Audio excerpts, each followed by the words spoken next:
Data pribadi tersebut tetap tidak boleh disebarluaskan ke publik. Pelanggaran atas ketentuan tersebut dapat dikenai sanksi hukum sesuai ketentuan hukum yang berlaku.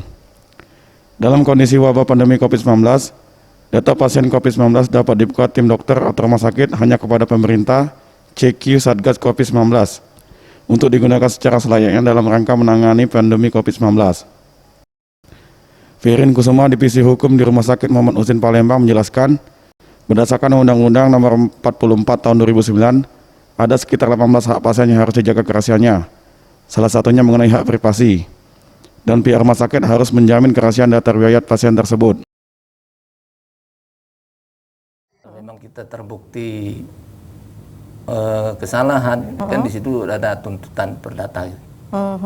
Oke, jadi artinya ini pemirsa di rumah tidak perlu khawatir akan kerahasiaan dari identitas pasien, karena di sini rumah sakit sangat amat menjaga itu dan menjamin itu secara hukum juga seperti itu, Pak ya.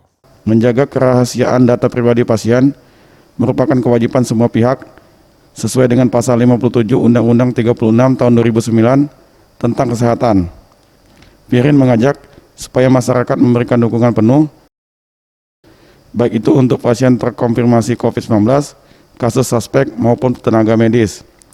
Sebagai upaya melindungi diri dan memutus mata rantai penyebaran COVID-19, masyarakat harus tingkatkan kewaspadaan dan disiplin terapkan protokol kesehatan.